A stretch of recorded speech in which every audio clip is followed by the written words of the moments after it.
Today we're going to look at the rubber isolator and grounding straps that go on the end of the steering columns, Chrysler products. This is a 64 Chrysler steering column.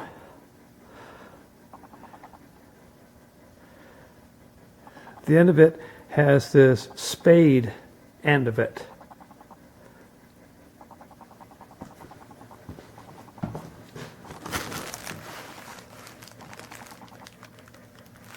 These rubber grommets, rubber boots if you like, go on the spade end where it enters the steering box.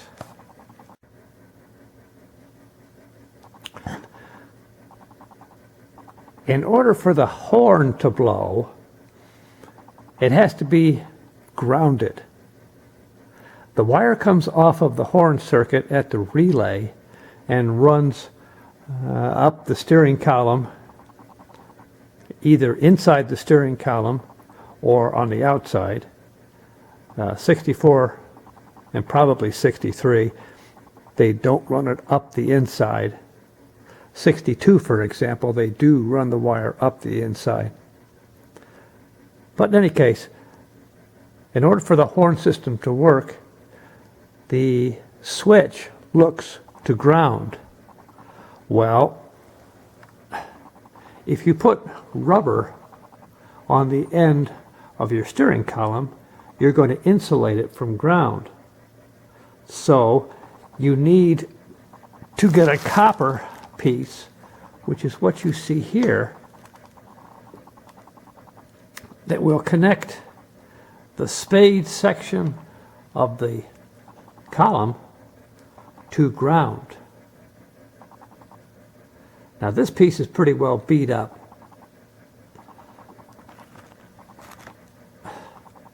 This piece is in good shape.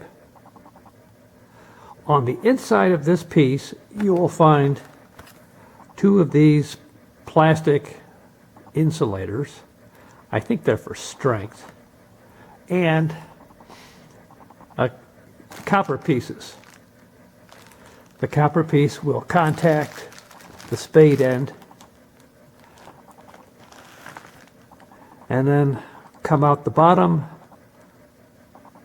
and connect ground to the steering box. Generally, you'll find that they have broken.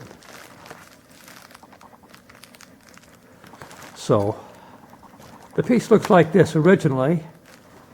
We're going to take some fresh copper. The thickness is 0.05, and we'll just make a new one.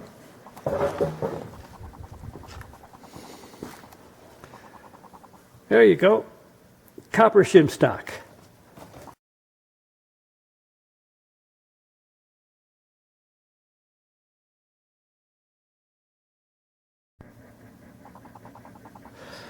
Getting ready now to make the new copper grounding piece.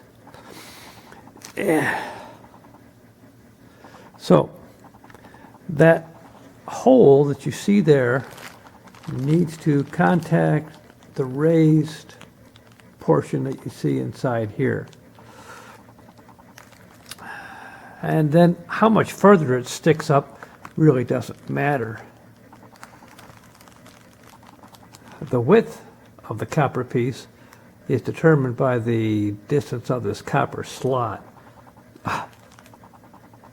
The width of this copper piece grounding strap is going to be determined by this slot, which I come up with right around 0.560 inches.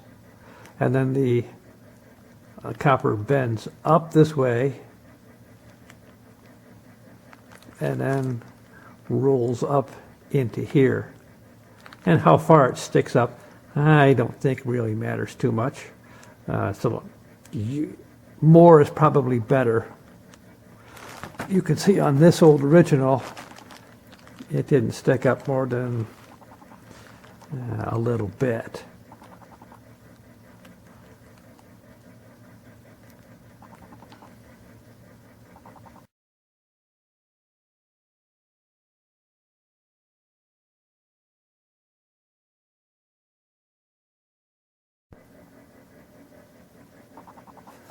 So here we have our grounding strap cut. You can use just regular scissors to work with copper. It's only 5/1000 thick. And I've popped a hole in it. It does not take much. I just used a regular gasket punch and quick tap with a hammer.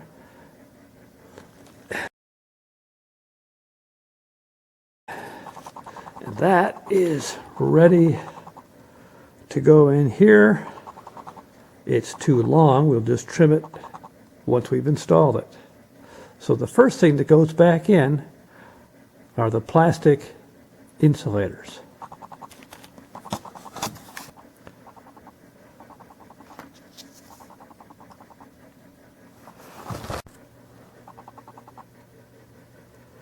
Let's just check our work so far.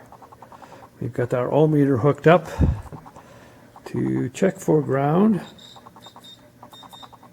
Maybe you can hear it. And let's check here. So we know that the copper strip is grounding the steering rod. We're not done yet, but at least we know this much is working.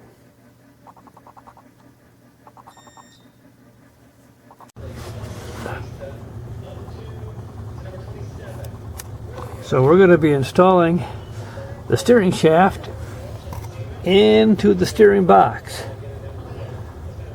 Now it won't do any good. We won't get a good ground if we don't clean the receiving section of the steering box. You can see there seems to be some rust up in there. So, get my wire brush, clean her up.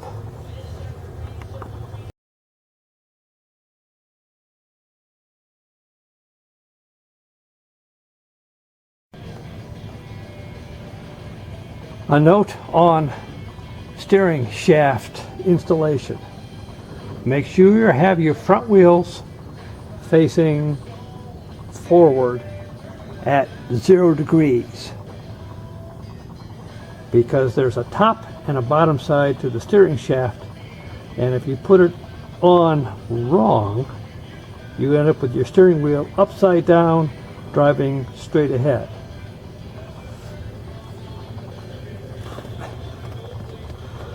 Because of the flat there, it'll go in this way or 180. 180 would put the steering wheel top at the bottom.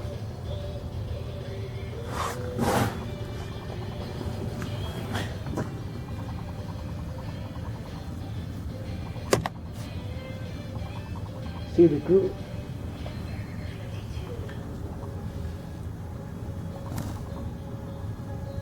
See the groove in the top of the shaft? That's what orients the steering wheel.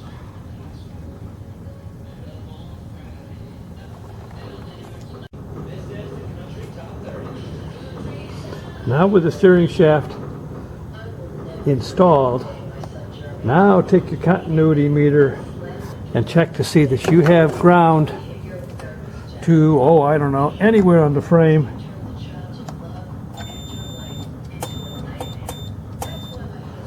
That tells you your steering column is, your steering shaft is grounded to the steering box, and the steering box is grounded to the frame.